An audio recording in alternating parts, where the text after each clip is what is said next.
और आइए क्या कुछ कह रहे हैं जेपी नड्डा वो भी सुन लेते हैं एक बार। मुख्यमंत्री के रूप में विराजमान हैं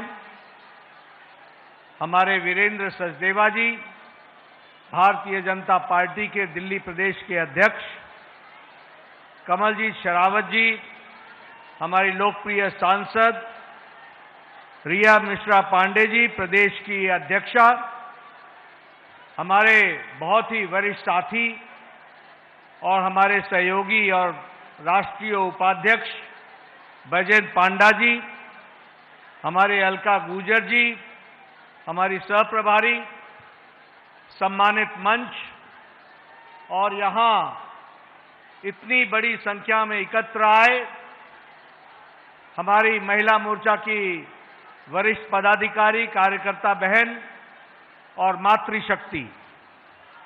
सबसे पहले तो मैं अपनी ओर से और पार्टी की ओर से आप सबको महिला दिवस के, अंतर्राष्ट्रीय महिला दिवस के शुभ अवसर पर बहुत बहुत बधाई देता हूं, बहुत बहुत शुभकामनाएं देता हूं।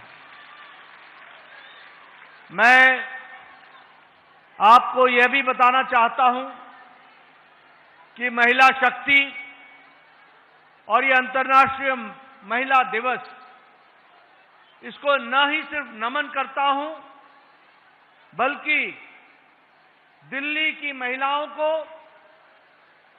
और दिल्ली की आम महिलाओं को नमन करते हुए धन्यवाद देता हूं कि उन्होंने दिल्ली में भारतीय जनता पार्टी की सरकार बनाने में बहुत बड़ा योगदान किया है। इसके लिए मैं विशेष करके उनको धन्यवाद देता हूं।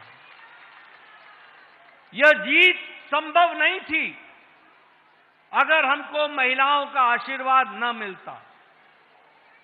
यह जीत संभव नहीं थी अगर हमको महिलाओं का साथ नहीं मिला होता। यह जीत अगर संभव हुई है तो वह यहां बैठी मातृशक्ति और बहनों के आशीर्वाद से और सहयोग से मिली है। और इसलिए मैं यह भी बताना चाहता हूं कि चाहे भारतीय जनसंघ हो या आज भारतीय जनता पार्टी हो, जिस बात को रेखा जी कह रही थी कि मुझे तो घर से उठा करके लोगों ने समाज के काम में लगाने में ये पार्टी ने योगदान किया, ये रीति नीति अभी की नहीं है। जब 1952-53 में भारतीय जनसंघ बना तो उस समय से भारतीय जनसंघ की सोच थी कि महिला शक्ति को आगे लाओ और हमारी राजमाता विजयराजे सिंधिया को उस समय उपाध्यक्ष बना करके महिला शक्ति के काम में जोड़ा था। तब से लेकर के ये यात्रा चली है। और इसलिए आज हमारे प्रधानमंत्री जी कहते हैं कि ये नारी शक्ति नहीं, ये नारी द्वारा लेड डेवलपमेंट, जिसको विमेन डेवलपमेंट नहीं, विमेन लेड डेवलपमेंट की बात करते हैं और नारी सशक्तिकरण से इस ध्येय को लेकर के चल रहे हैं।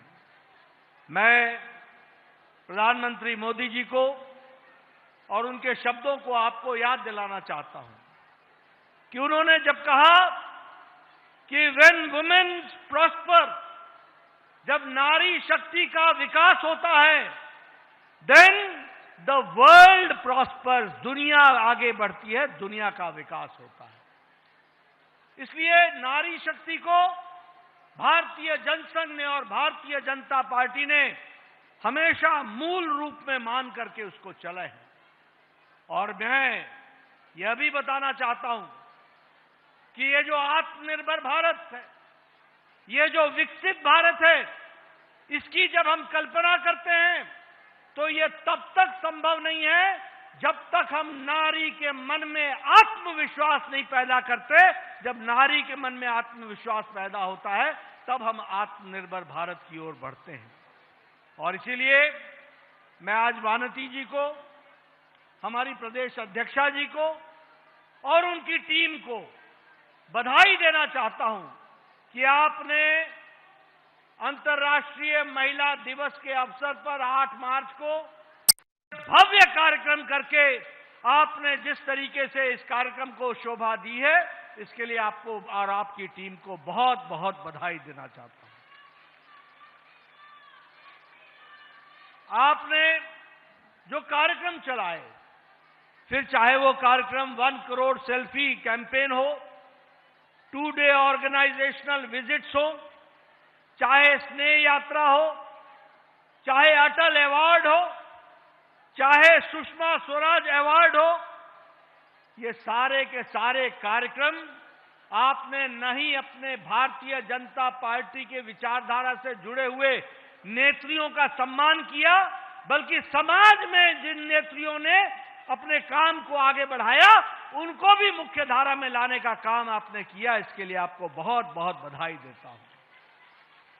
मैं यहां ये भी आपको बताना चाहता हूं, जिस सोच की चर्चा रेखा गुप्ता जी कर रही थी, वो मैं बताना चाहता हूं कि वह सोच इस बात को बताता है कि नारी शक्ति वंदन अधिनियम जिस काम को यूपीए और अन्य पार्टियां 30 साल में 3 दशक में नहीं कर सकी, वह नरेंद्र मोदी जी ने 3 दिन में करके दिखा दिया। यह भी हम सबको देखने को मिलता। और इसीलिए मैं आपको यह बताना चाहता हूं कि अगले लोकसभा में आज सबसे ज्यादा नारी एमपी राज्यसभा में भारतीय जनता पार्टी के पास है। आज सबसे ज्यादा लोकसभा एमपी भारतीय जनता पार्टी के पास है। और आने वाले समय में आपको कानून के संरक्षण में हमारे लोकसभा में 33% महिला लोकसभा की सदस्य बनेंगी। इसके लिए भी आपको मैं बधाई देना चाहता हूं। और सबसे बड़ी बात यह है कि आज नारी पंचायत से लेकर, नारी पंचायत भवन से लेकर राष्ट्रपति भवन तक महिलाओं का नेतृत्व हो रहा है। इसके लिए भी आपको बधाई देना चाहता हूं। हमारे आदिवासी महिला राष्ट्रपति भारत की प्रथम नागरिक के रूप में काम कर रही हैं। अभी रेखा जी ने बताया, वानती जी ने बताया, श्रीमती निर्मला सीतारमण जी भारत के इतिहास में, भारत के 75 साल से ज्यादा की आजादी में 8 बार लगातार किसी को अपना बजट रखने का सौभाग्य मिला तो वो वित्त मंत्री निर्मला सीतारमण जी को मिला है।